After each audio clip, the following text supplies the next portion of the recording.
Data wa twese uri mu ijuru, twongeye kugushimira uyu mwanya mwiza. Tugushimiye mwami ku magambo meza tumaze kumva, n'amagambo aduhishurira iby'ubwami, iby'ubwiru bukomeye, n'amagambo aduhugura, n'amagambo aturemamo icyizere.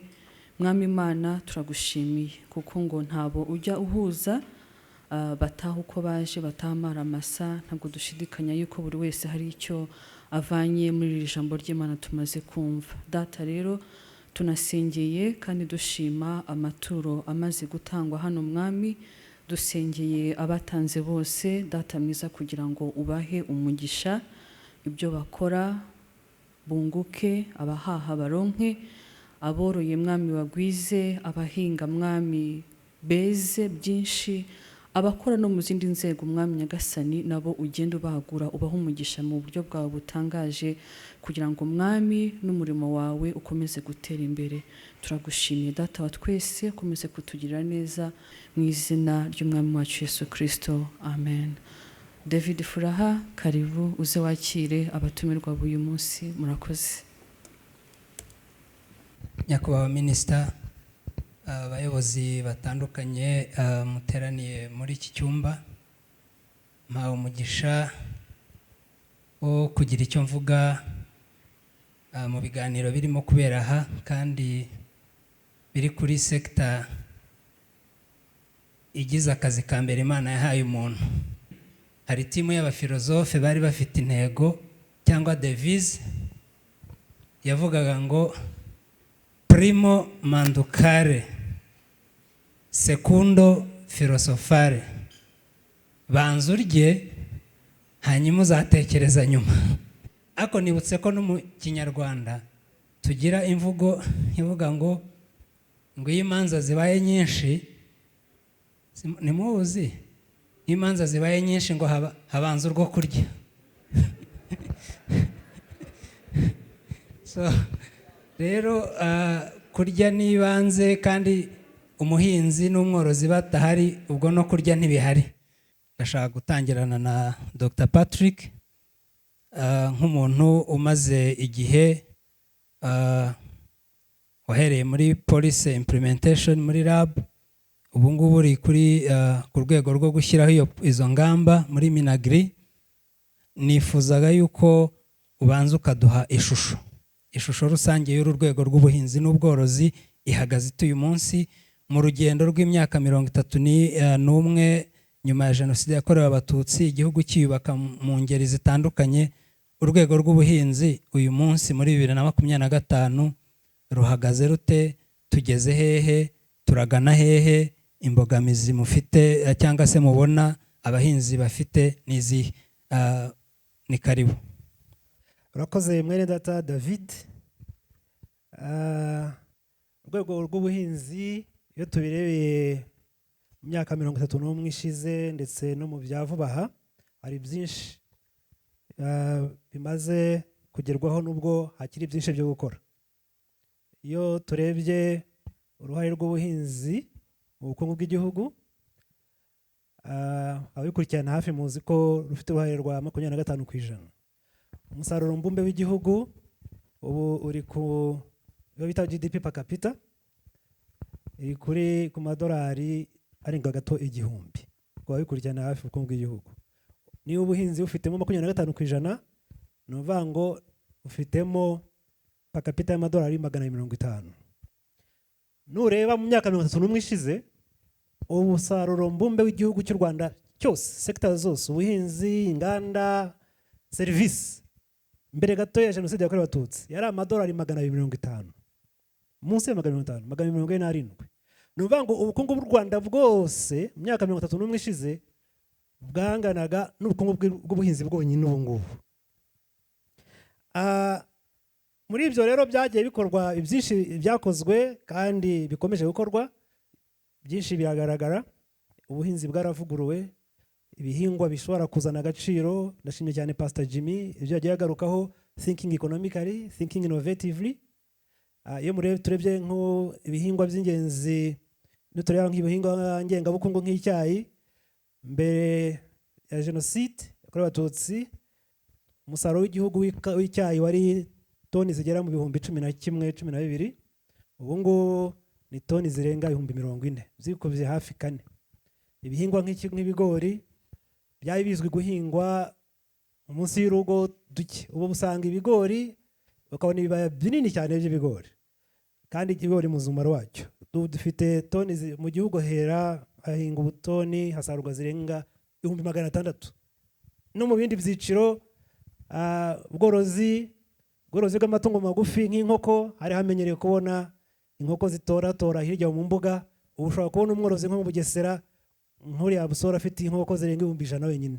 Ingurube uzabona hari hamenyereye kubona ingurube yo ku rugo yayindi ivuruguta mu byondo, uzasanga ari umworozi nk'i Rwamagana ufite ingurube 1000. Izo ni ingero nkeya. Muri export ho mu Rwanda mbere ya jenoside yakorewe Abatutsi muri 1994 yanga se mbere yaho gato, u Rwanda rwoherezaga hanze ibyoherezwaga hanze byose hamwe biva ku buhinzi n'ubworozi byari bifite agaciro ka miliyoni 70 z'amadolari. Ubu ngubu ibyoherezwa hanze biva ku buhinzi n'ubworozi ni miliyoni 839, inshuro 11, kandi byari ikawa n'icyayi. Ubu rero ni diversified horticulture, yagize imbaraga, added value, ibikomoka ku buhinzi byariyongereye cyane. Ibyo byose rero bigaragaza ko hakozwe byinshi, ariko no mu myaka ya vuba hari byinshi bimaze kugerwaho. Twatumizaga imbuto hanze, ubu turimo turatangira na export yazo. Ubuhinzi mu mibare ya vuba ya statistic, GDP ibushize growth, ubuhinzi muri kota ishize bwageze 8%, nibyo kwishimira. Umusaruro wazamutse muri iyi kota ya kabiri y'umwaka wa 2025, ubuhinzi bwakuze kuri 8%. Hari byinshi rero bimaze gukorwa, ariko imbogamizi gihari hari kuba imirima ihingwa small holding fragmented, ubutaka buri hyper fragmented, aho usanga hafi 80% by'abahinzi bacu bahinga less than 0.5 hectares, kandi agera kuri 91% bahinga munsi ya hectare. Ibyo kugira ngo bikunde bihinduke muri policy, hari uguhuza mujya mwumva land use consolidation policy.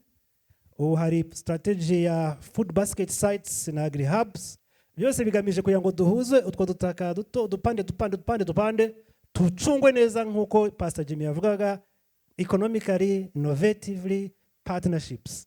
Ibyo ni bimwe namvuze, wenda ni ngombwa turongera tuvuga ibindi ni tugaruka.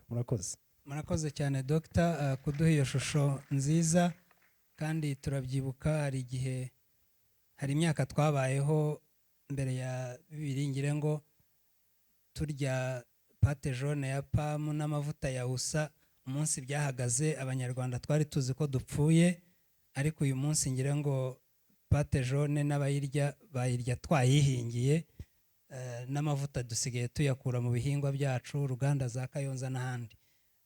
Murakoze kutwibutsa iyo shusho. Nagira ngo Florence, umworozi wabigize umwuga, uri muri value chain cyangwa se mu ruhererekane rw'ubworozi bw'inka z'umukamo no kongerera umukamo umusaruro, bivugwa yuko bidashoboka yuko twagira ubuhinzi buteye imbere butunganiwe n'ubworozi, ariko nanone tukagira ikibazo. Tumenyereye yuko kugira ngo worore ugomba kuba ufite ahantu hagari hahagije ho kororera, ariko ubu abanyarwanda tumaze kugera kuri miliyoni zirenga 14, dufite ubucucike ku kilometero kare bw'abaturage bagera hafi cyangwa barenga 591, kandi imibare iracyakomeje gukura. Leta tubona igerageza gushyiraho police. Twabonye mu myaka mike yishize batubwira ngo niba ufite ubutaka hinga 70%, hanyuma 30% bari yijyemo ubworozi. Ibyo bintu mubona bishoboka nk'aborozi? Ese koko dukeneye ubworozi kugira ngo duteze imbere ubuhinzi? Tubwire nk'umuntu bibamo mu buzima bwa buri munsi, ubibona ute? Murakoze moderator, honorable minister, n'abandi batumirwa muri hano. Ikibazo kivuga ngo ubuhinzi ntibushoboka hatari ubworozi, uko mbyumva kandi nuko bikwiye ndetse nuko bikorwa, nuko byombi bibiri birunganirana. Tubirebye mu buryo buri economic, financially, no mu buryo buvuguruye bwo guhinga cyangwa korora, byose birunganirana, ni win-win situation. Gute rero? Niba koko tuvuga ko dushaka kwihaza muri byose, mu buhinzi, bikomoka ku buhinzi, bikomoka ku bworozi, koko birakwiye ko byombi byunganirana. Mu buryo bumeze bute? Niba ndi umworozi koko ariko uhagarariye n'abandi borozi benshi bari aha ngaha ndababona. Ubworozi ntabwo wakorora mu by'ukuri inka udafite icyo uri buzigaburire. Ni ukuvuga ngo niho ya partnership iri buziri. Uhinga ahinge ibihingwa, asarure, bize byunganire uworora mu kugabura kugira ngo yongere umukamo. N'uworora nawe arorora nk'uko tubizi, tujya tubivugana neza iyo turi mu biganiro byacu muri dialogue zitandukanye nk'aborozi. Tubona inka ari uruganda kuri twe. Uruganda mu buryo bwinshi. Uruganda, inka iraduha umukamo, tukabona ayo mata arakenewe, ni indyo yuzuye. Inka iraduha amase, ikaduha amaganga, ndetse n'ubundi bworozi, yaba ari ihene, yaba ari ingurube, yaba ari intama, n'ubworozi. Icyo gihe rero birakwiye ko uworora atagira icyo atakaza. Habaho zero waste. Zero waste kuvuga ngo ibyakomotse kuri ya matungo bijye kunganira wa muhinzi kugira ngo ahinge, yeze, akoresheje ya fumbire itari imvaruganda, cyane tuzi ko iba inahenze kenshi, kandi atari na nziza cyane kurusha ifumbire y'imborera. Ubwo habayeho double gain. Ikindi no gufata neza bwa butaka bwacu. Pastor Jimmy yahoze atubwira ubwiza bw'ubutaka, ubuzima bw'ubutaka bukaba burabungabunzwe. Hakaba habayeho bwa buhinzi, bworozi burambye, kubera ko ntago twarebye akantu kamwe gusa, twarebye mu buryo bwa ecosystem, twarebye buri kintu cyose icyo kigenda cyunganirana. No kubungabunga ibidukikije birumvikana. Niba amase yanjye nayafashe neza, umuhinzi runaka akaza akayagura, amaganga nayabitse neza, nayo akajya kunganira wa muhinzi, ubwo turimo turabungabunga n'ibidukikije at the same time. Ariko noneho hariho n'ikindi. Muri iki gihe habaho ihindagurika ry'ibihe. Usanga iyo ibihe byahindaguritse, habaho n'ihindagurika ry'ibiciro. Icyo gihe nibura iyo ufite umworozi muri in partnership n'umuhinzi, uba wizeye ko bwa buhinzi bwawe urimo gukora ufite supply y'ibyo ukeneye, nk'iyo fumbire. Nawe mworozi ushobora ufite supply y'ibyo kurya by'amatungo uri bugaburira inka zawe, wabanje kubitunganya scientifically. Hari ukuntu buriya crop residues wakoze storage neza, ugashyiramo additives zikenewe, zitaguhenze cyane nk'uko wagenda ukagura concentrates 100%, biraza nanone bikunganira bwa bworozi bwawe. Nyihanganira gato ngaruke ku kijyanye n'ubucucike dufite mu Rwanda, cyangwa se kugira ubutaka bukeya tukagira umubare w'abantu benshi. Nagira ngo nkubwire ko ibyo ntabwo mbibona nk'ikibazo, si twe gusa nk'u Rwanda, ahubwo ndabibona mu by'ukuri ko bishoboka, kuko dukwiye kumenya ko dukwiye gufata inzira abandi bafashe batubanjirije, guhinga, kororera ku butaka buto, tugahinga ku butaka butoya. Ubwo ndagira ngo tugaruke kuri cya kibazo mwavuze pastor, kijyanye n'imyumvire. Imyumvire tuyihindure, twumve ko kuba dufite ubutaka butoya ntabwo ari excuse yo kuba tutakorora ngo twihaze mu mukamo, ngo duhinge twihaze mu biribwa. Ni uguhindura imyumvire, duhindura uburyo dukora ubworozi bwacu n'ubuhinzi bwacu, inka tuzijyana mu biraro, dushaka icyororo gikwiye kugira ngo kiduhe umukamo ukwiye.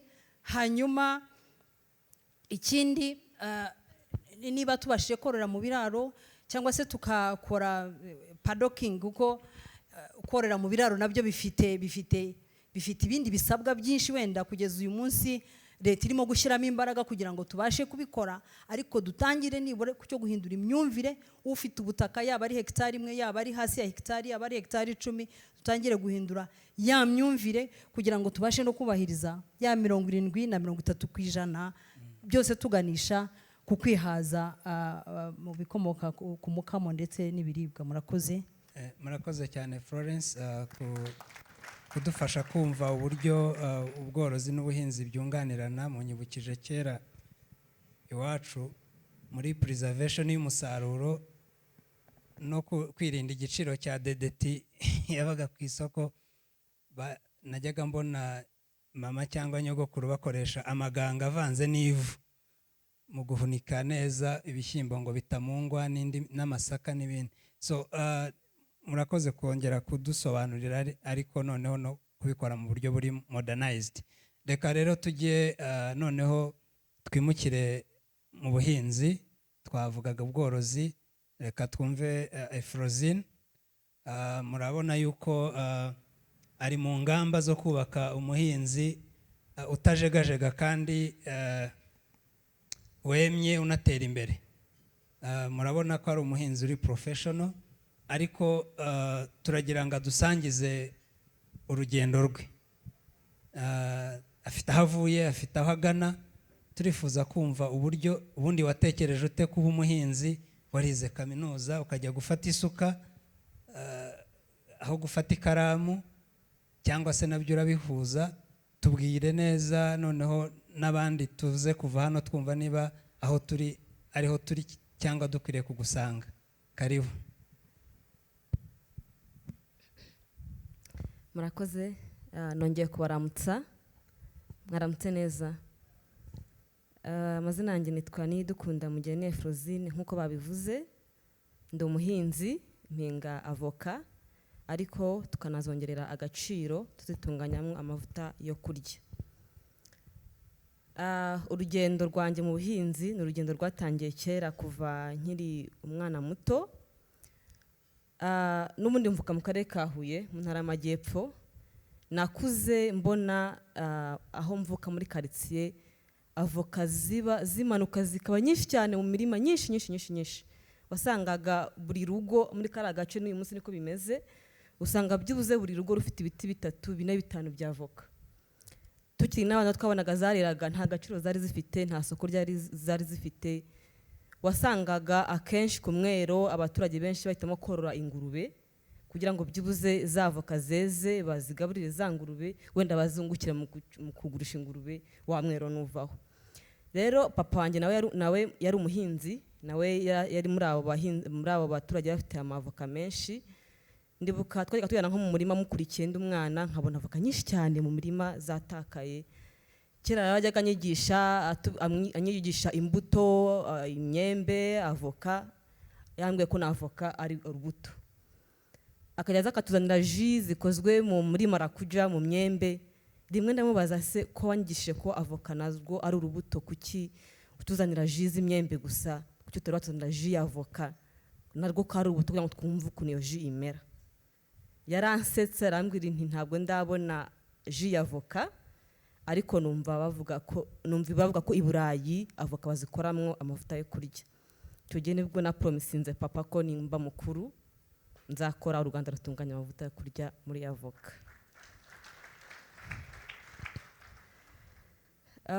Mu kwiga kwanjye rero urumva we yarasetse, aravuga ntabwo ibyo ntiwabishobora, ntiwazana bigeraho, ahubwo wowe uzige ube dogiteri ujye uvura abantu, nibyo nkwifuriza. Gusa nyine mu kwiga naje kugira amahirwe nkurikira nize business muri kaminuza.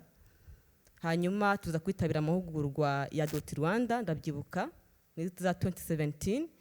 Batwigishaga batubwira ngo musubize amaso inyuma, murebe aho muvuka, aho mukomoka, aho mukora, murebe ibibazo byaba bihari cyangwa se challenges zihari, zibaviremo business opportunity zo kuba mwakiriya solution zo kujya guhangana na bya bibazo biri iwanyu muri community, bibahe akazi kandi bifashe no guteza imbere ha hantu mukomoka. Nibwo nasubije amaso inyuma nibuka ko iwacu mu by'ukuri hari ikibazo gikomeye cyane cy'umusaruro w'avoka uhora wangirika, abaturage bazihinga nta terambere zibagezaho. Ndavuga ni iki nakora kugira ngo noneho abahinzi bahinga avoka harimo n'ababyeyi banjye bye kubabera burden zeze, ahubwo bibabere umugisha, bazikuremo amafaranga yabasha no kubagira ikindi abamarira mu buzima bugiye butandukanye. Nubwo nibwo natangiye gukora ama research menshi, biranga birapfa biremera, ariko icyo nshaka kuvuga nga nuko buri gihe cyose umuntu afite intego, afite icyo ashaka kugeraho. Challenges mu rugendo ziba nyinshi cyane, ariko iyo ufite intumbero aho utumbereye wifuza kugera, ushyiramo imbaraga, nta gucibwa intege n'ibigutega byose, ahubwo ugerageza gutekereza ibyisumbuye kugira ngo ubashe kugera kuri rwa rugendo kuri ya destination yawe. Rero ibyo twishimira cyangwa se ibyo nishimira uyu munsi tumaze kugeraho, icyambere nishimira nuko byibuze aho muri iyo community mu karere ka Huye n'andi twegeranye, ntabwo umuhinzi akeza avoka ngo yumve ko ari ikibazo gikomeye, yumve ahangayitse. Uyu munsi arazigemura ku ruganda, tukamuha amafaranga, tukazimugurira, nawe akagenda agakora ibindi akeneye gukora bimuteza imbere mu buzima bwe bwa buri munsi. Ikindi kintu cya kabiri navuga nuko twebwe ya green card yacu twarayitsindiye, igihugu cy'isezerano kirimo, ntago turi muri agriculture tuvuga ngo twabuze ahandi hantu tujya. Ikintu nishimira nuko mfite akazi nihange kandi nkunda, nahisemo mu buhinzi, kandi hari n'abandi urubyiruko bagenzi banjye twahaye akazi nabo dukorana. Rero nishimira ko byibuze avoka cyangwa se uru rugendo turimo rwateje imbere ishoramari mu buhinzi bwa avoka mu buryo burambye. Imbogamizi zo zari nyinshi, ntago navuga ngo urugendo ruri straight ruroroshye, ni urugendo rukomeye cyane. Twajya duhura n'imbogamizi zo kubura ibikoresho bihagije byo gutunganya umusaruro wa avoka, kuko nubwo tukiri muri ako karere mutwe turi, ariko ntabwo bikwiyeho ko harimo n'abahinga mu majyaruguru, iburasirazuba bose baduhamagara batusaba gukorana nabo, ariko ntabwo twabasha kuvuga ngo bose turakorana nabo bitewe n'uko ya ma equipment dufite ntabwo yabasha kwakira umusaruro wabo bose. Ariko niyo ntambara turimo, turi gusituragoringa cyane kugira ngo turebe ko twabona ubwo bushobozi, tubashe kwagura ibikorwa byacu, tubashe kuba twabona mu mashini ahagije. Nzishima cyangwa tuzishima kubona tubasha kwaguka tukava muri ako gace turimo tukajya mu tundi duce tugiye dutandukanye, tukabasha gukorana n'abahinzi bose bahinga mu gihugu. Murakoze. Urakoze cyane Frozine. Ubwo partners bari aha ngaha mwumvise opportunity hano, ntibacike. Abari muri financial sector ni karibu, mufite aho gushora imari. Dr.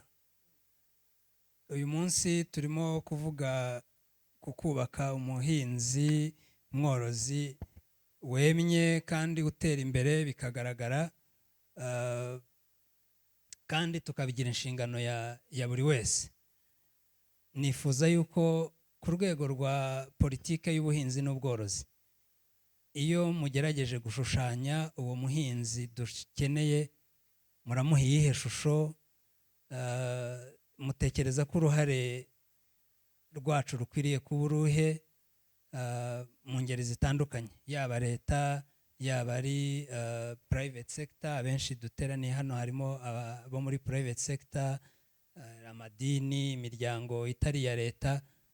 Buri wese afite uruhare yakora, ariko ku muntu wicaye hariya muri Minagri udesigninga policy, unakurikirana uko ishyirwa mu bikorwa, dushushanyiriza umuhinzi uteye imbere kandi wemye utajegajega, hanyuma unatubwira icyo dusabwa kugira ngo tumugereho. Murakoze. Urakoze moderator.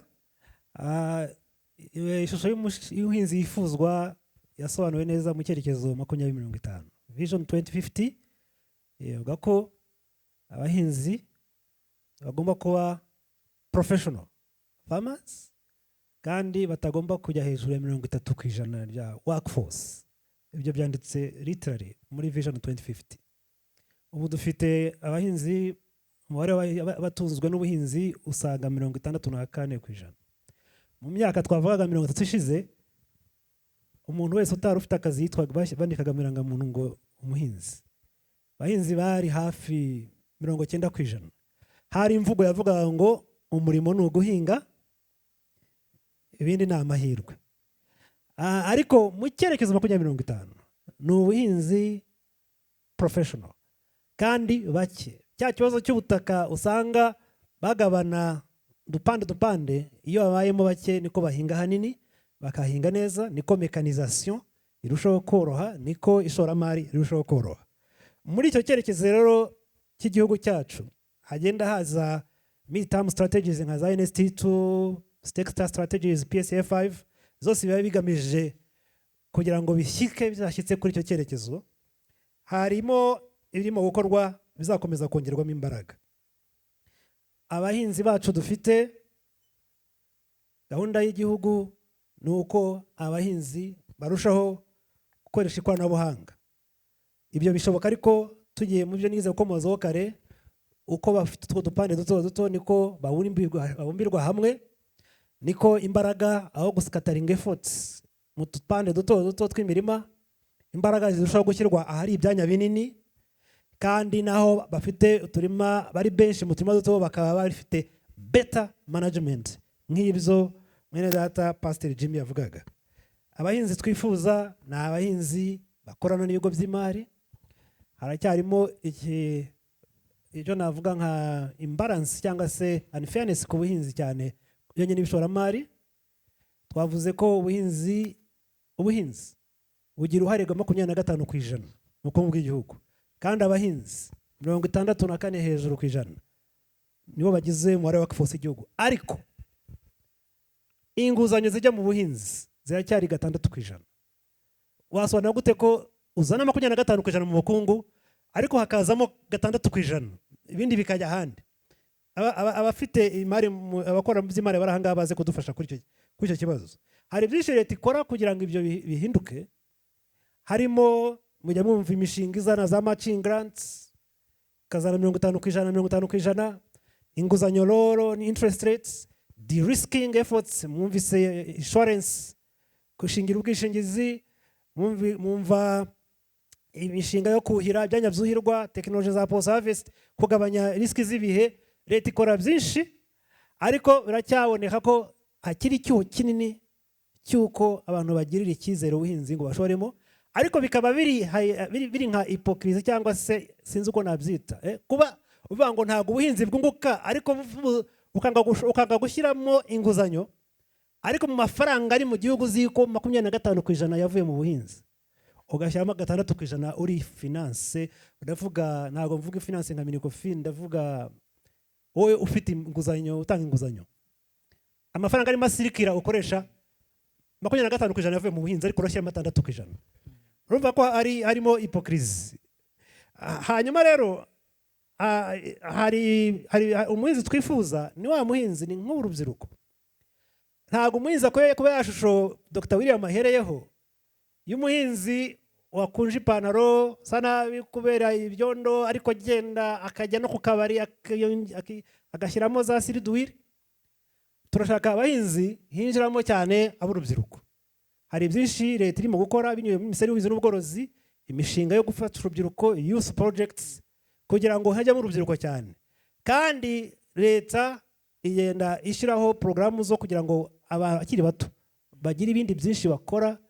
Muzi ko 60% by'abiga bagomba kujya muri TVET, hands on skills, kugira ngo bagire skills zituma badatekereza gusa ukubita isuka gusa, ahubwo bajya no muri value addition n'ibindi. Rero umuhinzi twifuza, icyerekezo cyaragenwe neza, ahubwo muri izo ngamba za midterms hari byinshi bikorwa turimo tuvuga, ariko ni shared nk'uko iteme yitwa building thriving stable farmers, shared responsibility. Ubu strategy dufite muri sector yitwa food systems strategy. Ntabwo urebera gusa muri Minisiteri y'Ubuhinzi n'Ubworozi gukemura ibibazo bijyanye no guteza imbere abahinzi. Hano harimo abo mu nganda, harimo abo mu bigo by'imari, harimo abo muri serivisi zitandukanye, aya mahoteli agura, ese uragura uratumiza hanze, ibyaguzwe mu bahinzi bimeze bite? Ni shared responsibility kugira ngo umuhinzi twifuza agere mu cyo cyerekezo 2050. murakoze cyane Dr. Florence, intego y'ihuriro ryanyu nk'aborozi ntabwo result mutegereje cyangwa se muharanira si ibindi cyane, ni umukamo. Amata akomoka mu bworozi. Mu myaka yashize, nko mu myaka 15 ishize, hari igihe hajyaga habaho nko kwibeshya ko dufite umukamo mwinshi. Nibuka nko mu Mutara mu gihe cy'imvura, hari igihe umuntu yazanaga nka litiro 100, yagera kuri dayire bakamubwira ngo dayire yuzuye. Amata agahita ahamagara abantu bari aho bose, buri wese akazana icyo bamushyiriramo amata, wa mworozi agasubira nayo moto ye n'igare. None ukaba wakwibwira yuko mu gihugu dufite amata menshi, ariko twagiye tubona impinduka muri uru rugendo. Ese mwebwe mu ihuriro ryanyu mubona ubu ngubu aho tugeze, umukamo dufite mu gihugu mubona uhagije? Mubona abanyarwanda tugeze ku rwego rw'aho dufite umukamo twifuza? Ese amata nk'ikiribwa cy'indyo yuzuye gifite ibikenewe byose, twabigenza dute kugira ngo uwo mukamo ukomeze kugira uruhare mu kurwanya igwingira tubona mu bice bimwe by'igihugu?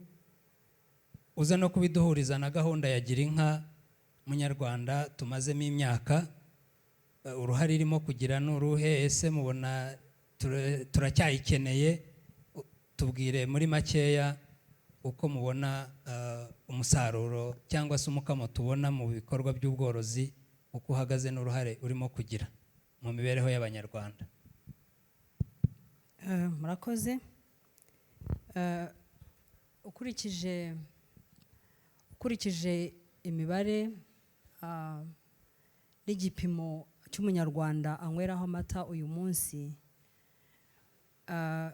ubu tugeze kuri 78% z'amaritiro kuri buri munyarwanda ku mwaka.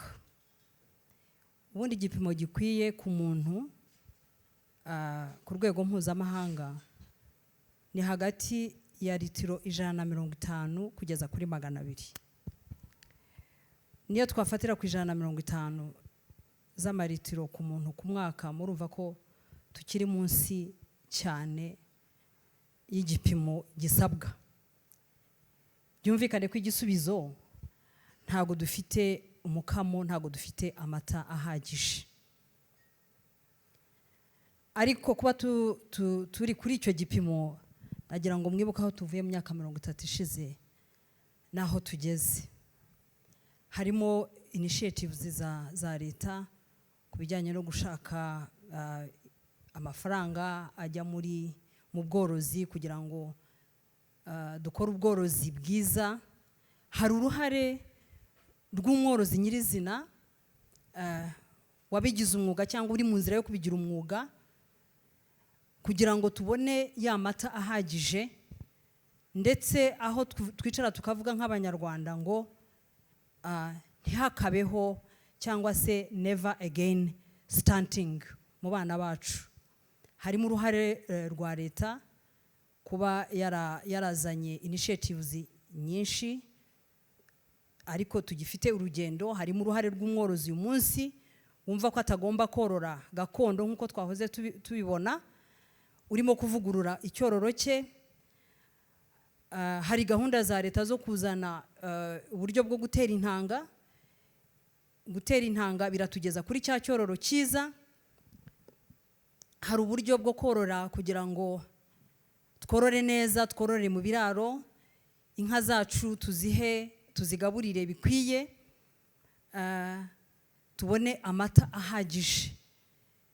Ni uruhare rwa leta, ni uruhare rw'umworozi.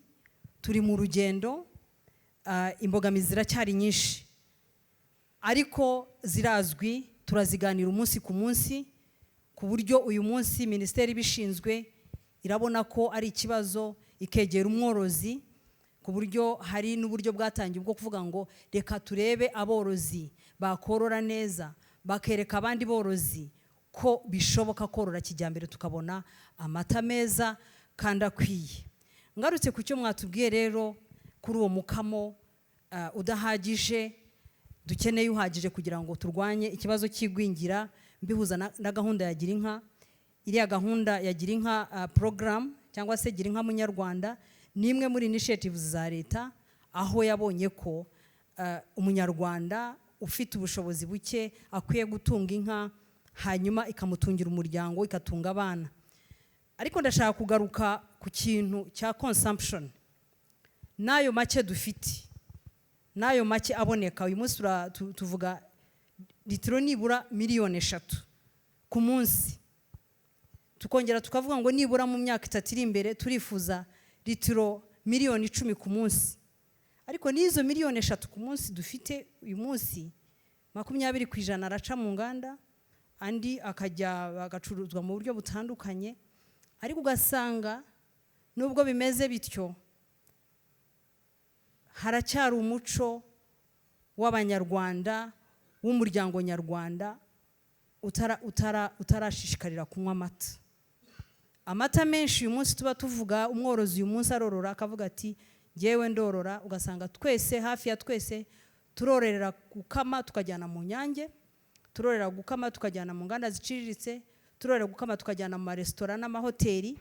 Ariko ntitugire wa muco wo kuvuga ngo harasigara ngana iki mu rugo, umwana akeneye nibura ngana iki ku munsi. Haracyari ikibazo rero, aho niho haza ya shared responsibility yo kuvuga ngo n'amakeya hari, kuki tutareba uburyo adufasha gukemura mbere na mbere ikibazo cy'ubugwingire gihari. Ahubwo ugasanga n'uwahawe yanka avuyemo, niba ari litiro 1 niba ari litiro 2 yose arayagemura kuri dayari, ugasanga ntayasigaye mu rugo. Aho rero ni ya shared responsibility shaka kugira ngo tugarukeho, ruba uruhare rwa leta muri ya gahunda y'igikombe cy'umwana. Hanyuma natwe nk'aborozi tubone ko ari an opportunity, niba tukanguriye abana kunywa amata, duparticipating mu kujyana amata kuri ya mashuri, mu kugabura amata hirya no hino hatandukanye, ariko tukabona mu buryo bw'isoko. Ariko nkuko mbebabwiye, urugendo ruracyari rurerure, ariko ntitwicaye nk'aborozi, na leta ndetse ishinzwe kudufasha nayo ntiyicaye.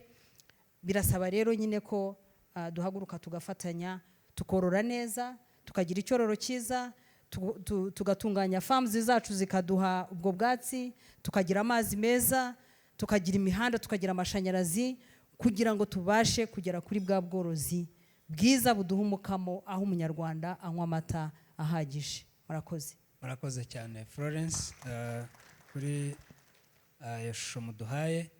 Reka ngaruke kuri Efrosine, umuhinzi wacu ukiri mutoya wabigize umwuga. Mu murimo wawe wa buri munsi wo gukora ibikorwa bijyanye n'ubuhinzi no kongera agaciro umusaruro ukomoka mu buhinzi, abantu benshi barawutinya. Ngira ngo ni nayo mpamvu Dr. yavuze ko hajyamo 6% by'inguzanyo mu buhinzi. Ni ukubera ko abantu bose baratekereza ko harimo risk, bagatekereza ko n'izo nguzanyo batazazibona. Ese abantu bafite gutekereza bimeze bityo wabagiriye ihe nama? Ese nk'urubyiruko urumva wahamagarira urundi rubyiruko rugenzi rwawe kuza mu buhinzi, ntibatekereze kujyana za jeronere ahantu hatandukanye, ahubwo bamanuke baze bagusange mu gishanga bambare bote? Murakoze. Nibyo koko abashoramari benshi harimo n'amabanki batinya gushora imari mu buhinzi n'ubworozi bitewe na risike nyinshi zibibamo, zirimo hindagurika ry'ikirere, zirimo amasoko abatizewe cyane cyangwa se amasoko ahindagurika umunsi ku wundi, zirimo kuba tudafite infrastructure zihagije zo kuba twakongerera umusaruro ibikomoka ku buhinzi cyangwa se no kuba twabihunika. Ariko ngewe mbona ko ubuhinzi ari umusingi w'iterambere rirambye. inama nagira abashoramari haba abakiri bato cyangwa se n'amabanki ni uko bakwiye gufata ubuhinzi nk'urwego rurimo amahirwe menshi, amahirwe yo guhanga imirimo, amahirwe yo kongerera agaciro ikomoka ku buhinzi ndetse n'amahirwe yo guteza imbere ibikorerwa mu Rwanda, made in Rwanda. Urubyiruko rero nk'uko wari ubimbajije, urubyiruko dufite amahirwe menshi cyane yo kuba twabyaza umusaruro ari mu buhinzi, kuko nitwe dufite imbaraga, dufite ubumenyi, dufite ubwenge,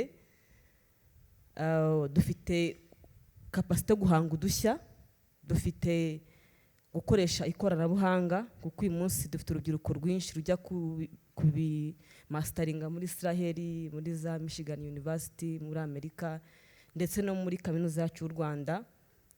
Harimo gusohoka urubyiruko rwinshi ruba rufite ubumenyi bwinshi cyane ku buhinzi.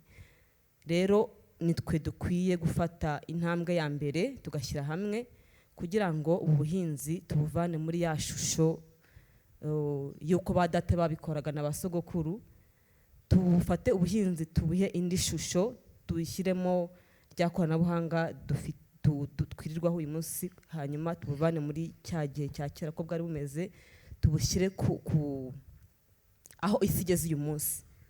Ntabwo urubyiruko tugikwiye kugira ya mantete kuvuga ngo ubuhinzi ni ukubujyamo kuko twabuze icyo dukora, kuko namaze kwiga ndabona bitari kuvamo reka njye guhinga, ndabona akazi bitari gukunda reka njye guhinga. Oya, ubuhinzi burimo amahirwe menshi cyane, kandi ibindi byinshi cyane byahagarara cyangwa se byanagenda mu buryo bugize, ariko ubuhinzi n'uyu munsi nzi ko uko twicaye aha ngaha baramutse babwiye buri muntu ngo ugomba kurya ibyo wahinze, ndababwiza ukuri ko mbere ko ujya muri office wajya ubanza ugafata isuka ugahinga nka metero imwe, kuko uzi ko nuza kuva muri office waza gukenera kurya. Rero ni umwuga utazigera uba expired, kuko nta gihe umuntu yaba umukuru yaba umwana nta gihe atazakenera kuba yafata ifunguro. Rero ngiye uko nguko niko mbibona cyangwa se niko mbyumva muri rusange ubuhinzi, abashoramari ndetse n'amabanki. Reka dutekereze byimbitse, dufate initiative yo guteza imbere ubuhinzi, kuko gushora mu buhinzi ni ugushora mu buzima, ni ugushora mu kwihaza mu biribwa, ni ugushora mu kubaka umuryango uhamye, utekereza neza, udashonje, ndetse n'ejo hazaza h'igihugu cyacu. Murakoze cyane. Murakoze cyane Frozine.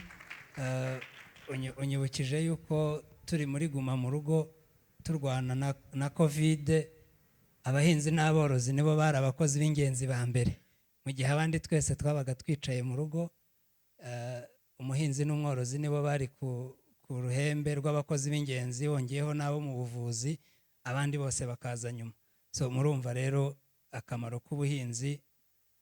Dufate cya cyerekezo 2050 gikeneye urubyiruko n'imbaraga nshya, twese ariho tujya.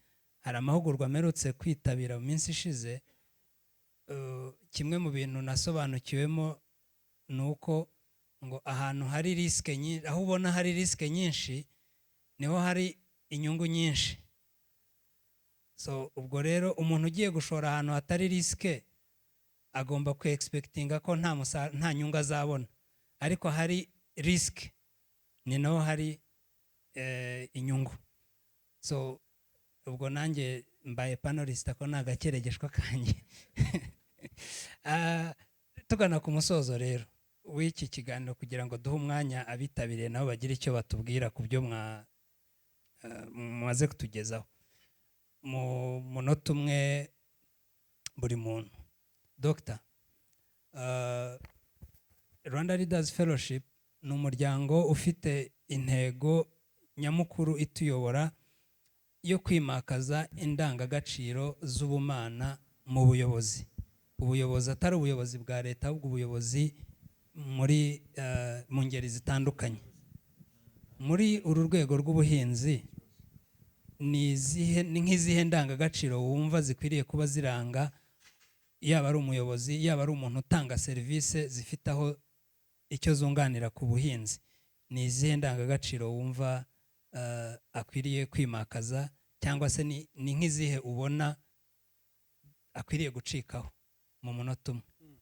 ngira ngo ikintu nyamukuru gikwiye kugenga byose ku bantu bizera Imana bari mu rwego rw'ubuhinzi, bari mu buyobozi, bari mu bikorera n'abandi, ni hariya uriya murongo twasomewe mu Bakolosayi ibice 3, urumva ari 23-24, havuga ko tugomba gukora tuzi ko databuja ari Kristo.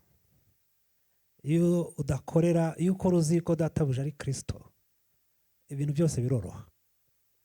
Ntabwo uzi yuko uzayibazwa, kandi uzi yuko kubusanya ubusanyije n'ijambo ry'Imana mu gukora inshingano zawe zigirira akamaro abandi, ziteza imbere igihugu, zitanga imibereho, zituma bose ineza ya bose igerwaho, uruhare ufitemo aho ngaho bizoroha. N'ibindi byose ni umuntu abanza akacyumva ati shebuja n'indi, ibyo n'ibindi byose bizoroha.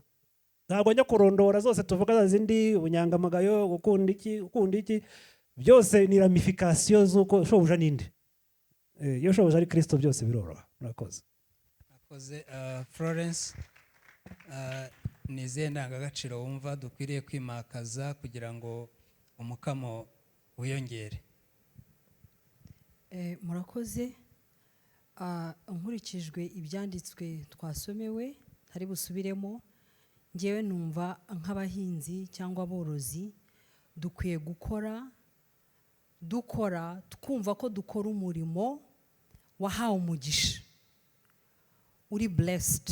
Ni ukuvuga ngo nituwukora tubizi neza ko Imana yawuhaye umugisha, ni ukuvuga ngo nta n'igihombo kirimo.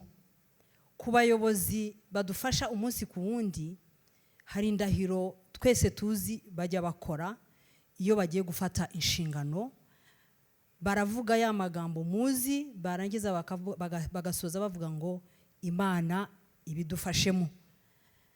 Nabo rero nuko numva bakwiye gukora muri bwa buryo Imana ibidufashemo, natwe ba nyiri ibikorwa tukavuga ngo turakora ibyahawe umugisha, so nta gihombo kirimo, dukore nk'abikorera. Murakoze. Murakoze cyane. Efrozine, tubwire nawe icyo wumva dukwiriye kwimakaza nk'indangagaciro muri iyi sekita. Njye ndumva icyo dukwiye kwimakaza nk'indangagaciro za Gikristo ni ugushyira imbere inyungu rusange, kugira ubwitange, ubunyangamugayo, ndetse no kugira ubumuntu mu byo dukora byose bya buri munsi. Murakoze. Murakoze cyane ku byo mudusangije. Reka duhindukirire audience, ariko mbere y'uko ntanga mikoro hari uwo nshaka kuyiha, cyangwa se itsinda nshaka kuyiha naritoranije. Twakomeje kuvuga ikintu cya access to finance muri sekita y'ubuhinzi n'ubworozi, ndetse n'umwaka ushize nabwo cyagarutsweho imwe mu mbogamizi zikomeye.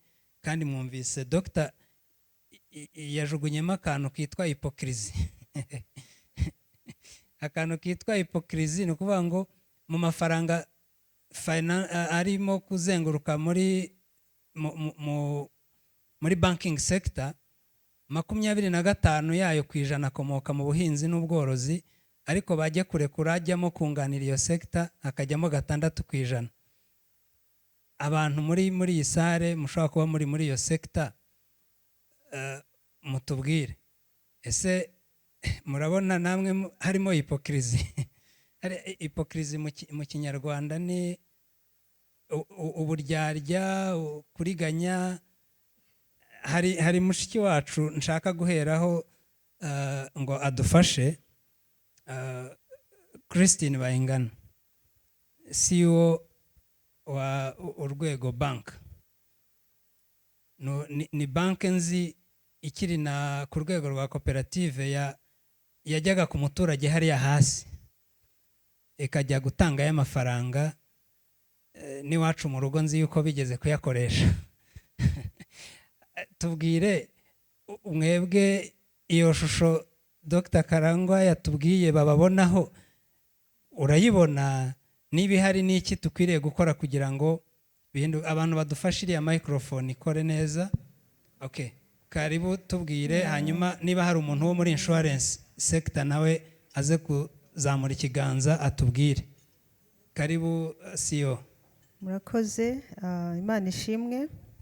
Nakomeje kwibaza igituma financial sector idafite intebe aho ngaho, kuko ari rumwe mu ruhare rukomeye cyane mu guteza imbere ubuhinzi. Nturuka mu rwego tukaba turi bank ishingiye ku mahame yo kuvuga ubutumwa, aricyo twatumwe tukavuga ubutumwa tubucishije mu gutanga access to finance ku bantu baciriritse cyangwa abantu bafite access idashoboka. Tubasanga mu misozi aho bari, tubasanga mu ngo zabo. Tukaba dufite products 3 y'inguzanyo. Iya mbere ni umuntu ku giti cye, iya kabiri ni y'ubuhinzi, iya gatatu ni ababandi badafite amikoro ariko bashaka kwishyira hamwe tukabaguriza, aribo bitwa group loans. Twaje rero gusanga niyo methodology ya group loans ishobora gukora no muri agriculture. Uyu munsi imyaka 3 cyangwa 4 ishize ndi kumwe n'umuyobozi wa agriculture product mu rwego, ahubwo nahaguruke mu murebe kugira ngo abashaka kumwegera muze kumwegera. Yitwa Emmanuel Nizeyimana. Twakuze tuva kuri miliyoni hafi 280 twari dufite mu nguzanyo mu buhinzi, ubu tukaba turi kuri miliyari 6. Icyadushoboresheje ni iki? Cyadushoboresheje twatewe inkunga n'amafaranga ya Mastercard Foundation, duterwa inkunga na UNCDF na CDAT yo muri Development Bank y'u Rwanda. Niki rero tureba? Ubu turi mu misozi, turi ahantu hose. Twajyaga tugira abakozi bakora muri agriculture bageze kuri 6, ubu bamaze kugera kuri 23, kandi bose bagomba kuba bafite impamyabushobozi za universite kuko bize agriculture. Bagomba kujya muri iyo misozi bagafasha abaturage. Kuvuga rero ngo access to finance iragoye, ni ukubera ko agriculture is very very risky. Now utekereje ku ruhare rw'ibihingwa, uruhare rw'umuryango, uruhare rw'ubukungu bw'u Rwanda, ushobora kuvuga uti reka mbaha amafaranga nubwo atazagaruka. Ariko iyo uri mu bucuruzi bw'amafaranga ariyo commodity wowe ucuruza, ni ukuvuga ko iyo yahaye umuntu ushaka ngo agaruke. Iyo ugiye kuyaha umuntu rero ureba risks zimuriho, zimwe ziba zimwanditseho, izindi uzireba mu bipapuro no mu byo akorwa no mu bikorwa akora. Abo bantu rero bari very very high risk. Iyo rero umurebye ugasanga ari high risk, uravuga uti nimwishyire hamwe, aho kugira ngo wowe uhinge kuri ka karima ko mu rugo nawe akosogokuru yagusigiye, nimwishyire hamwe. Mugende tubaha amafaranga yo gukodesha, tubyita leasehold, bagakodesha. Tuti mufate ifumbire, tukishyuraho ifumbire nziza zituruka. Tuti mukoreshe seed nziza, tukishyuraho seed nziza ituruka, kugira ngo utayamuha akayashyira mu mufuka akazakoresha za seed zabo. Twishyura rero abo bantu bose, none bo bakishyira hamwe bagahinga. Ikintu kiruhije cyane muri funding ya agriculture, ntushobora kumwishyuza ukimara kumuha amafaranga. Mwese murabizi ko iyo tubagurije amafaranga iminsi 30 ipfa gushira tugatangira kuguhamagara, ugomba gutangira kwishyura.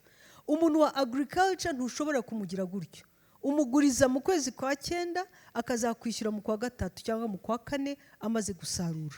Mwese muba mwicaye, mu cyongereza avuga kuri pins and needles.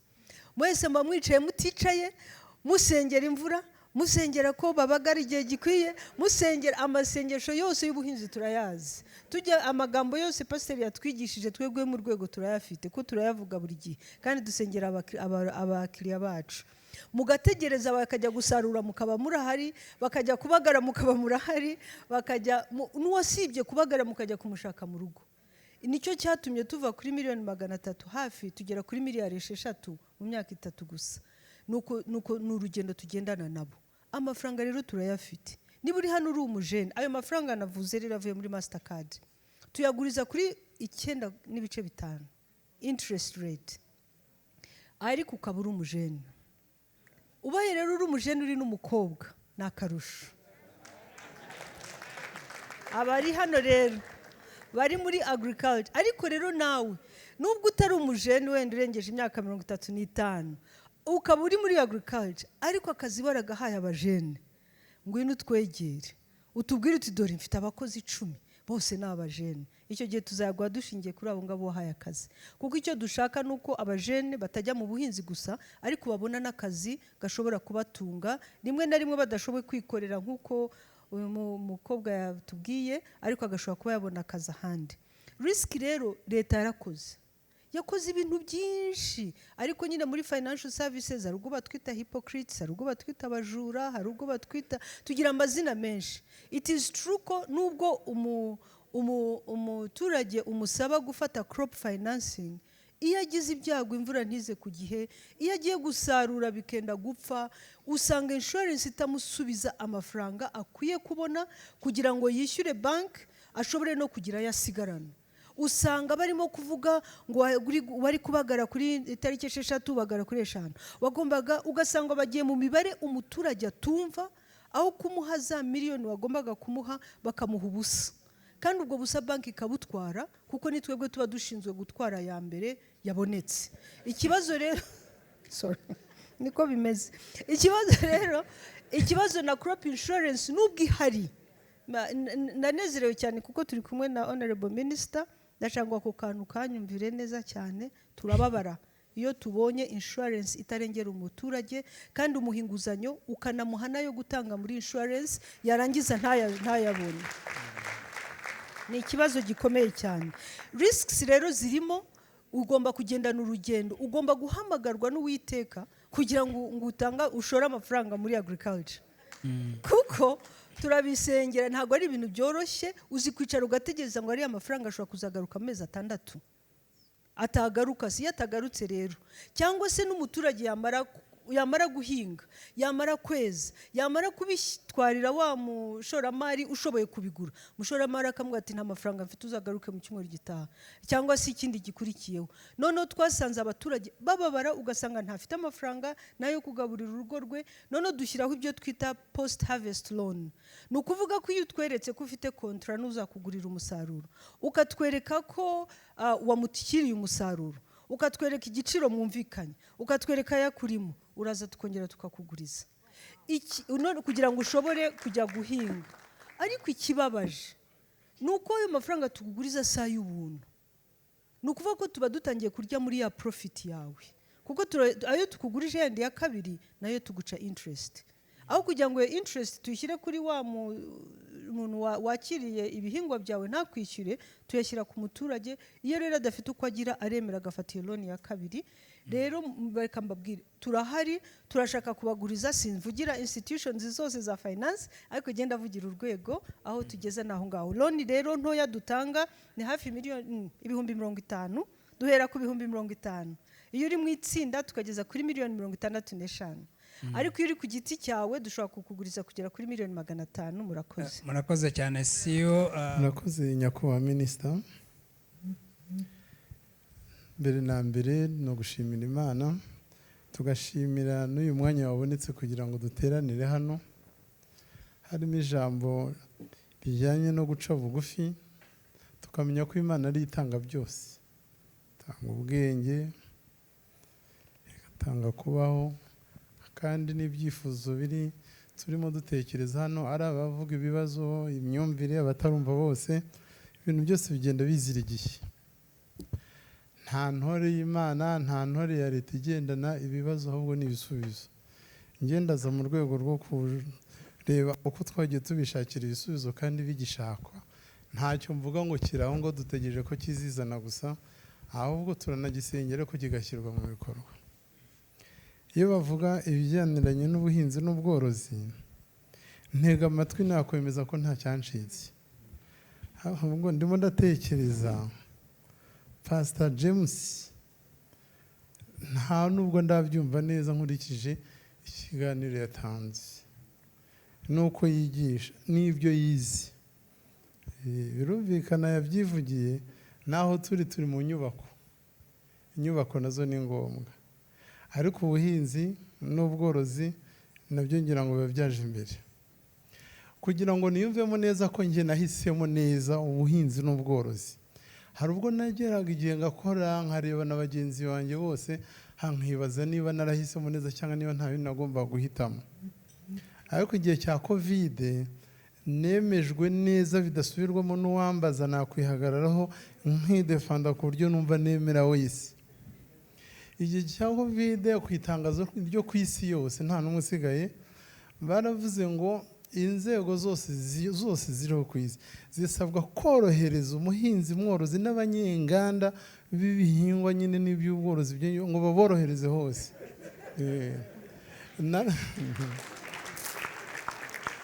Narabibonye noneho koko ndareba ndakanguka numva ko guhinga no korora ari ibintu ari isoko y'ubuzima.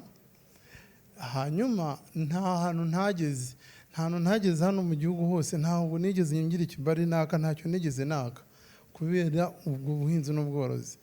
Bagenzi banjye banakomeye bose bafite amavuta akomeye kugira ngo asohoke mu rugo nibura arebe hanze uko hameze, agashaka imigozi y'ibijumba, agashakisha ikintu gikomoka nyine muri ubwo buhinzi, yewe n'ubwatsi wagiye ku ifamu, wagiye guhinga bitarigeze bibaho atanabizi uko bimeze, ariko akamenya ko icyo ngicyo ari ikirango cyabyo. Bituma rero mbibamo ku buryo bukomeye. Mpamvu Pastor James ntabona uko mugenza, dukeneranye ibiganiro bikomeye, ariko nyine byose ni kuri Nyirangarama ukanadusora. Ugomba kudusora ukareba icyo nasigaje, ndakureba nkakubonamo tuganira, ariko turi muri ya misozi, mu bibaya, mu buhinzi, mu bworozi, no kongera agaciro ku bikomoka muri ibyo ngibyo. Ubuhinzi n'ubworozi mbirimo wese ndabivuga kandi nkagira inama n'ababyumva bose. Hari aho wageze ukavuga uti nganira n'abayobozi babo mu nzego zose, ari ukumva ngo urebye ko ku imyaka ngezemo ngo nawe urumva akazi ka leta ngiye kugasohokamo, ngiye gutangira ubuhinzi n'ubworozi, akabitangira. Hari igihe ngoro cyanyishanganga nirirwa nigisha cya makadamiya, kumubwira ko kera mu myaka 5 buri wese ahita akivamo ngo icyo ngicyo ntabwo akijyamo. Kandi niho ndavuga nti nyamara mu rwego rwa pansiyo izagusharisha neza, ushatse wagikora kare, ati byo bubiretse. Nyakubahwa Minisita, kwinjira mu buhinzi n'ubworozi, impamvu ndavuga ngo nge nta bibazo nzanamo kuko ndi mu bashaka ibisubizo. Igisubizo nakibonye nshinze College Fondation Sina Gerard.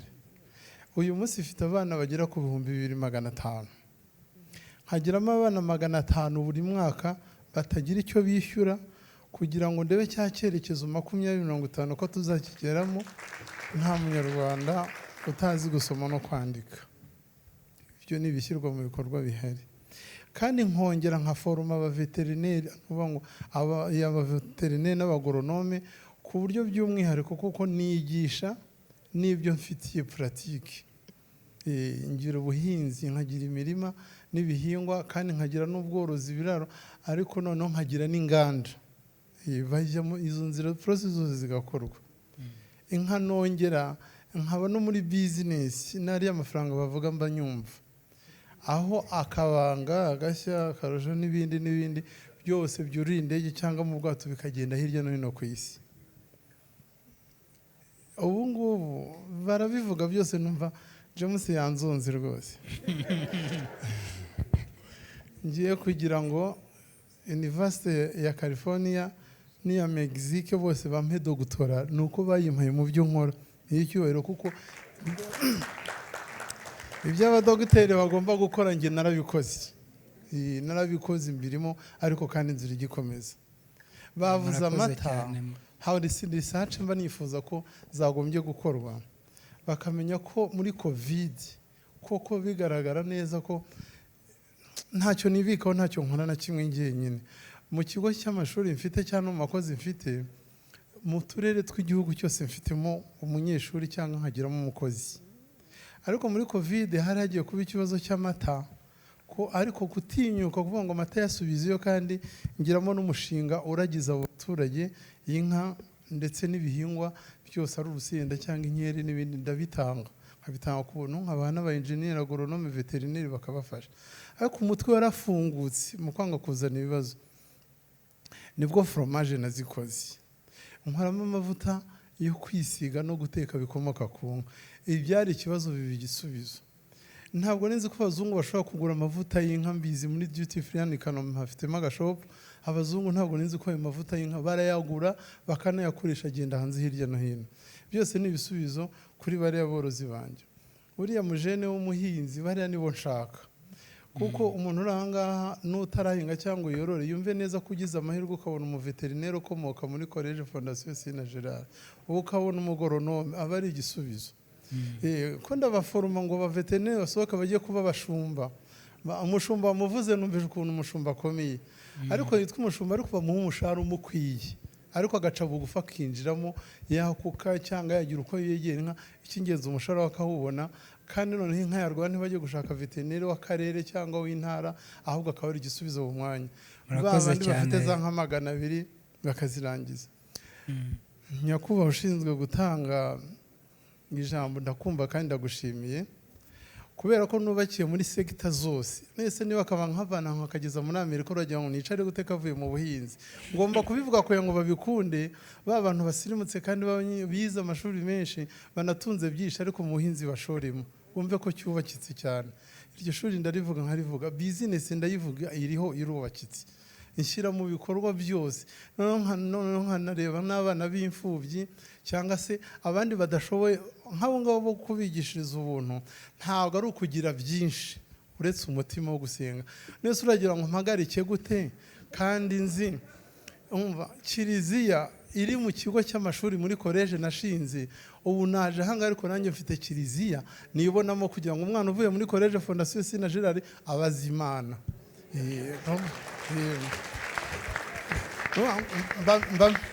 Mba mpinduye ijambo aho naringereje nkongera nkatangira ikindi gishya. Ubu ngubu hano muri kino gihugu majije kugira ababikira bambaye amavara bakomoka muri college bakurikiye Imana barimo kwigisha ubutumwa. Ibyo byose rero naho nshangwa abantu bace bugufi, ariko turebe ko icyerekezo 2050 tukibonamo. Banyakubahwa mwese muteraniye ahangaha, ayo mafaranga bavuze yo gufasha n'abangukaze, mfite abantu ndagize ayo matungo. Ngiye umuntu ugemura amata, umunsi w'ejo ndavuga ngo yagumane mu rugo, we kuvuga ngo mata ajya kwa Sina. Abana bakurikira bavuga ngo nayo kwa Sina. Hari umunsi mbareka ntibayahingutse kugira ngo abana nabo bisanzure ku mata, ture ko twarwanya igwingira ry'abana. Ngiye rero mwese ndabatumiye, byose ni kuri Nyirangarama kugira ngo mpinira ahangaha. Nyakubahwa Minisita, ndabizi uri ku isonga kandi urahaza, ariko uzongereze mpereke ahantu ngereje kugira ngo nshyigikire ubuhinzi n'ubworozi. Ubu ndimo gushyira umuhinzi ku isoko urangije kwiga ubuhinzi n'umuveterineri, abona diplome kandi afite na permis de conduire, kugira ngo mu gihugu bamurwanire kumwangaja, kuko ibyo ngibyo n'iryo shami ndaryigisha. Ntabwo mbivuze byose kugira ngo mutaba mwarambirwa, ariko ibyiza nuko dusura. Nyakubahwa Pastor James birihutirwa kugira ngo nkonga uzaza unyunganiraho ngereje. Ararekwa ntashira, reka mpinira ahangaha, ariko byose biriho byose ntimuhangayike. Mukurikije umukuru w'igihugu ukuntu atwigisha, icyo yakoze ongeraho agaciro. Ruriya rubyiruko n'urwafashe ya mbere kugira ngo yereke abandi ko batajya mu biyobyabwenge, cyangwa se ngo urubyiruko rw'ubu ntaho bafashwa. Nyakubahwa Minisitiri yaransuye muri college, abana babona umwanya wo kumubaza, avuga ngo Minisita w'ubuhinzi n'ubworozi, ngo turimo kwiga ngo ariko mu buhinzi n'ubworozi ngo nta kazi kabamo. Barabimwibarije. Abantu bafite kwiheba, ariko reka bihebe ni mu gihe nicyagire ubuhinzi bwakozwe n'umuntu ntiyabyize, ntiyahuguwe, n'amafaranga ntashoboye no kuyasaba. Ntiyabuze n'ikibero kagakote gahumure nawe, ariko mu rwego rwo kugira ngo gakote kaveho ndimo gushyira hanze abahinzi n'aborozi bize, bazi gusaba kredi, bazi kumenya guhingira uruganda, uhingira isoko, kugira ngo tubone uko twihaza natwe twiheshe agaciro. Arakoze cyane mubyeyi. Kumanaginga uyu mwanya rero biragoye, aya maboko yose yazamutse ntago ndi buyahe ijambo, kandi ntimuze kunyanga. Ngiye guha umwanya abantu babiri bazamuye imbere, abandi turaza kuganira mu yindi forum. Hari umubyeyi uri inyuma, hari yego niwe mama ndeba wambaye ikote ry'umukara igira hejuru, hanyuma n'uyu mupapa wicaye hano nibo nabonye bazamuye imbere. Mama Constance we dushobora kwiyongera n'ahandi hantu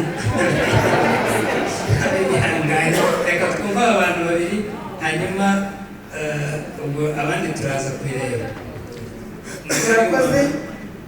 murakoze nyakubahwa minisitiri, murakoze batumirwa mwese mwaje muri ino nama. Mbere na mbere ndashimira ibiganiro byose byanyuze dore ko ibintu byose bishingiye ku buhinzi n'ubworozi. Ndashimira kandi na leta y'ubumwe ko ubuhinzi ibushyize ku isonga, cyane cyane mu kwigisha abana bacu babashyira muri TVET kugira ngo bakure koko bazi icyo bakora. Ubumenyi ngiro ntabwo ndavuga menshi, ndavuga amagambo agera kuri 3 gusa, ariko mbere na mbere icya mbere ndagira ngo nisabire ababyeyi bari hano,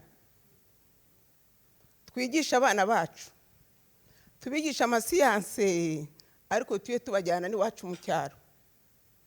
Uriya mwana w'umukobwa yavuze ati kugira ngo njye mu byavoka nuko nabonaga hafi y'iwacu hari avoka zimanuka zipfa ubusa, noneho nkura nzi ko icyo kintu ngomba kuzakibyaza umusaruro. Baravuga ngo ntawe utanga icyo adafite cyangwa icyo atigeze kubona.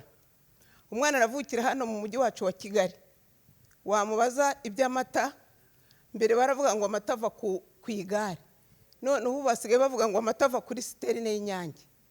Babyeyi nimujyana abana mu cyaro mubereke aho amata ava, bamenye inka nk'uko uriya mubyeyi yabitubwiye, bamenye ngo amata ava mu Bakame, barebe bwa buhinzi, bamenye ngo hano ndatera umugozi w'ikijumba hazavemo ikijumba, ndatera ikirayi kizaba ikirayi.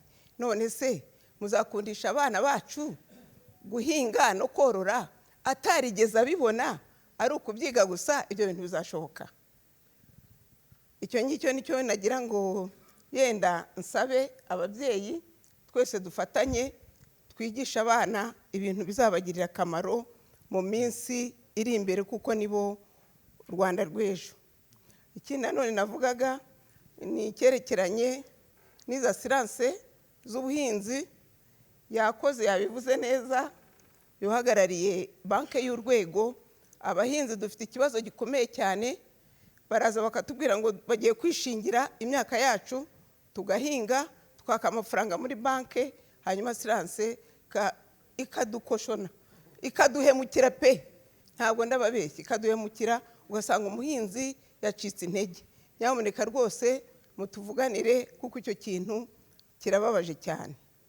Ikindi nashishikarizaga ni urubyiruko nyine, kwa kundi azajya mu giturage akamenya ko ubuhinzi bufite akamaro, n'ubundi biga amasiyansi ariko n'ubuhinzi babwige, kuko buri muntu wese atunzwe no kurya.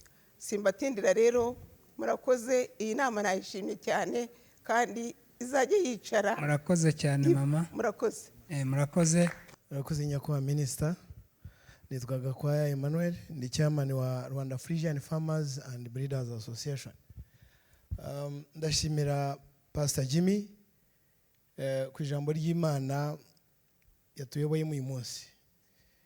Iyo usomye ijambo ry'Imana rimwe na rimwe harubwo bana kuri face kwizera cyangwa se ukibanda ku bindi, ariko sinarinzi ko Bible iri as rich as I saw today kubijyanye n'ubuhinzi n'ubworozi kandi n'umworozi. Ndagira ngo mvuge ku bintu bitatu. Nabonye time itasanzwe hano.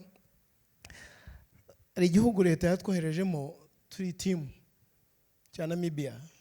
Ndagira ngo nereka farmers n'abandi bantu hano ukuntu bashobora kunetworkinga bakabitinga n'izi financial institutions rimwe na rimwe zitugora.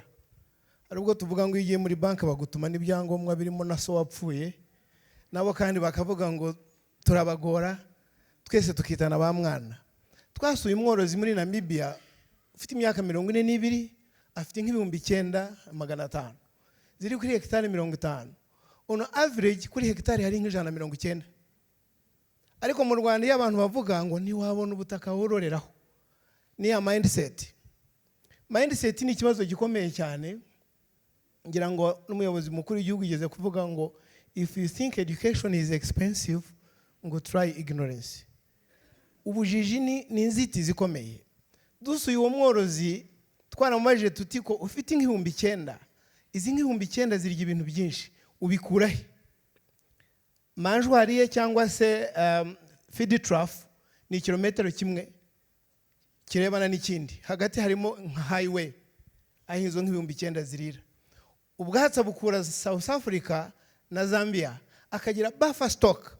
Ni ukuvuga ngo arateganya cya gihe bya bihugu byafunze umupaka, kuko hari igihe ibihugu bifunga umupaka byanga yuko iwabo hazasonza. Akaba afite ubwatsi bubitse, afite abakozi 119 bita kuri izo nka. Icyo nashatse kuvuga kuri business networking, afite undi muntu ufite uruganda haruguru y'umuhanda rukora ibyo kurya by'amatungo.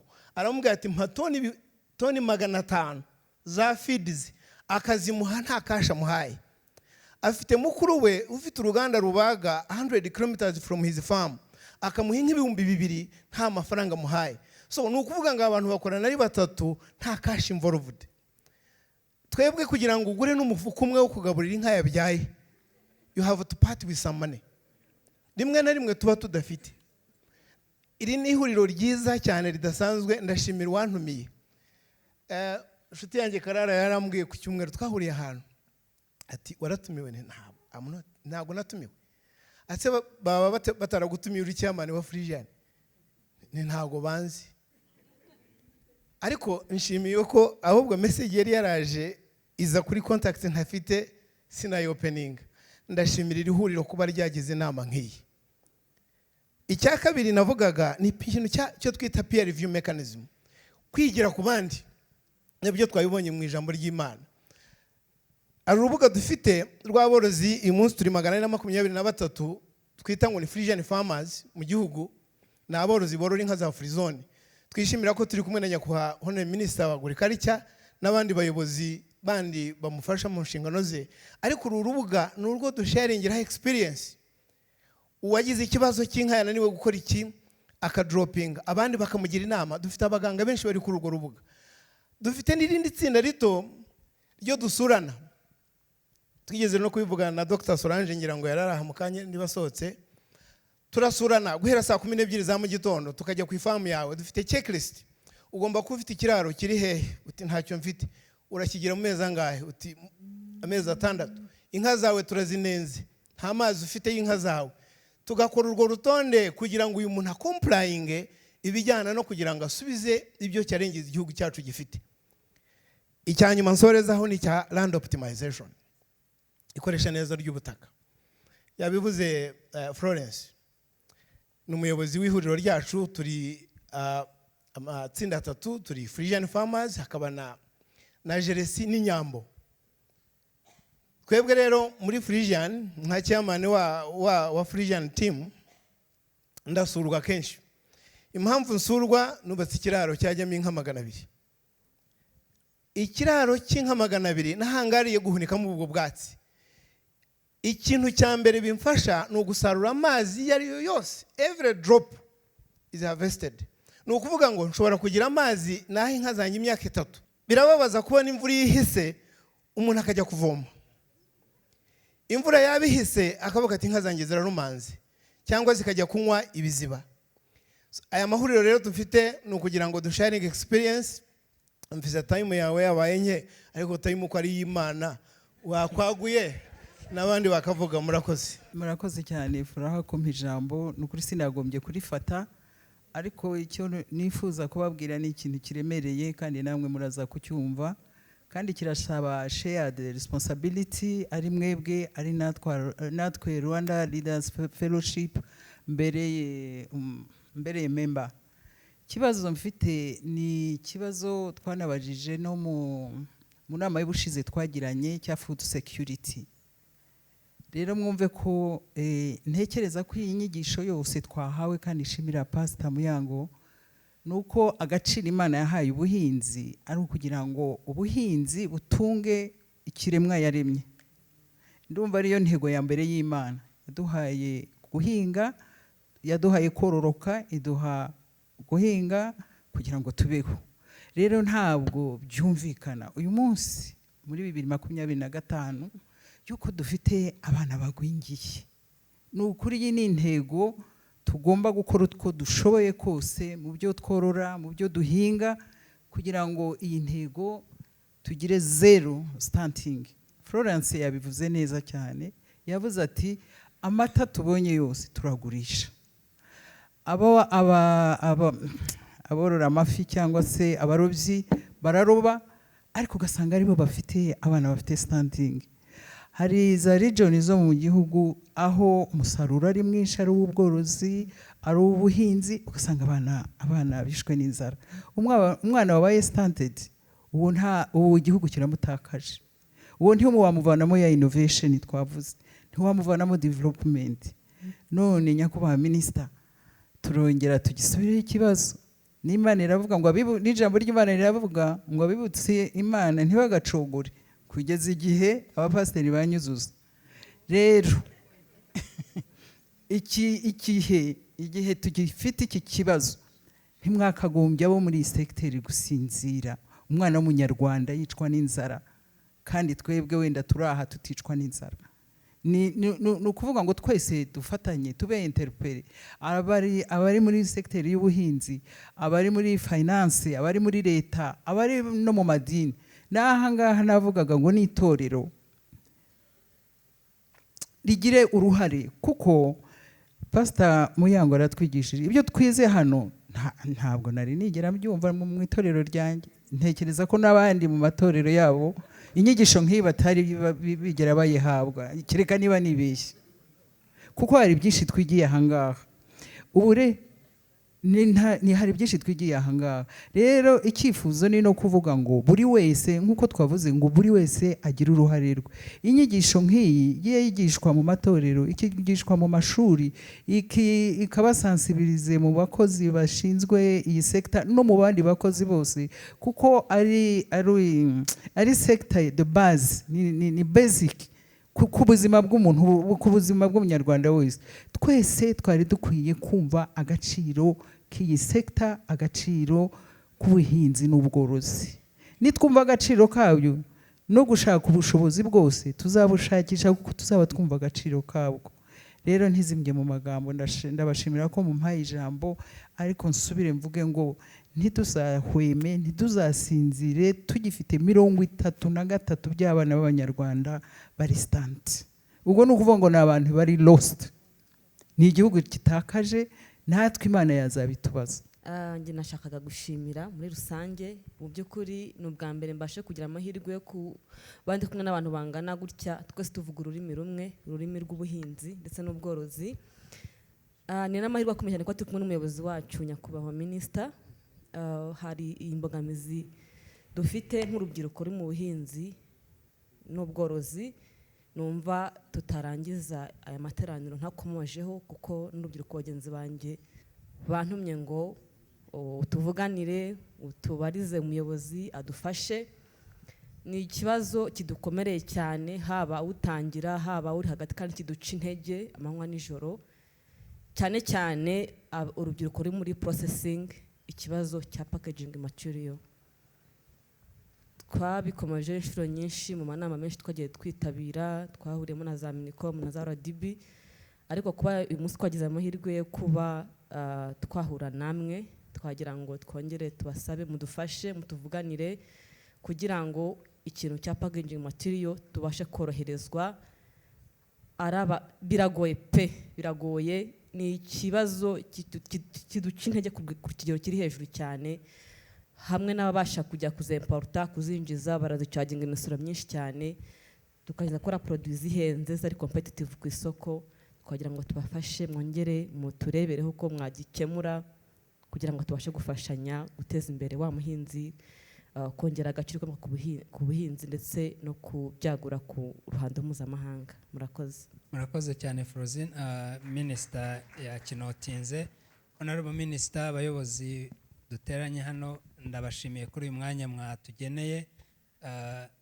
ikiganiro turagisoje, reka dusubize umwanya MC akomeze na gahunda ziwe. yewe ko namenye kumunda Yesu naje kugushima Yesu reka nshimire kubakunzi wamaye kubutunzi wamaye ntari ndabikwiye Yesu naje kugushima ubu ndatamba ubu ndashima